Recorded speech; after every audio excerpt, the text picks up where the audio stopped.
मुख्यमंत्री संपूर्ण पुष्टि योजना सोपान रे लाठी ग्राम पंचायत अधीन विजु पट्टनायक कल्याण मंडप ठारे किशोरी मेला अनुष्ठित होता।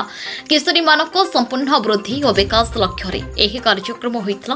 उक्त कार्यक्रम स्थानीय सरपंच राधा मोहन सेठी मुख्य अतिथि भाव जोगदे कार्यक्रम शुभारंभ करते।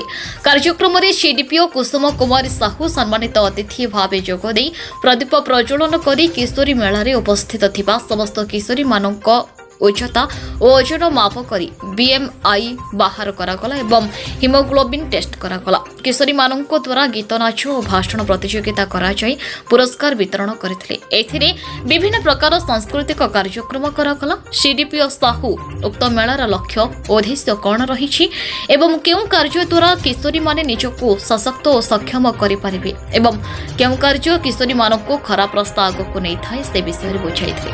मुख्यमंत्री संपूर्ण पुष्टि योजना रे किशोरी मानक मिलुथबा खाद्य विषय पचारि बुझिथिले। एथिरे मुख्य वक्ता भावे एनजीओ सुकंठ पंडा जोगदे किशोरी मानक ने राज्य सरकार को लोकाभिमुखी योजना संपर्क में आलोकपात करथिले।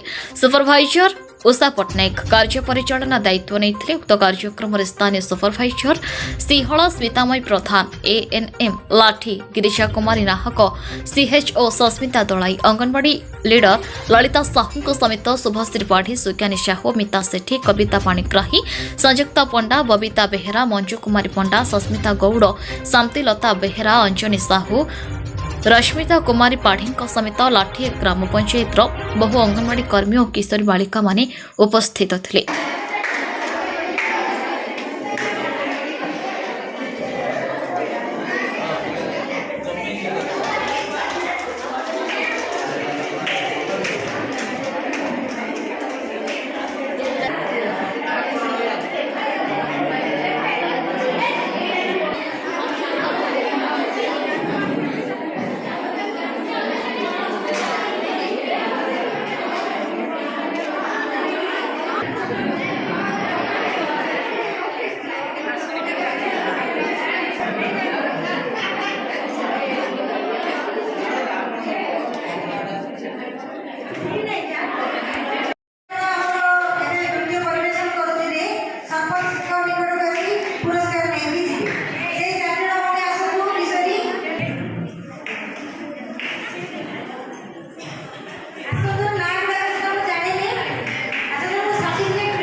आज डांस कॉम्पिटिशन भी अच्छी ए सब से कला से देखे से विषय स्वास्थ्य केमी अच्छी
ନିଜର ପିଲା ସାଙ୍ଗସାଥି ସହିତ ଆଲୋଚନା 8 ବର୍ଷରୁ 19 ବର୍ଷର ଝିଅମାନଙ୍କୁ ହିଁ ଖାଦ୍ୟ ଦେଉଛୁ।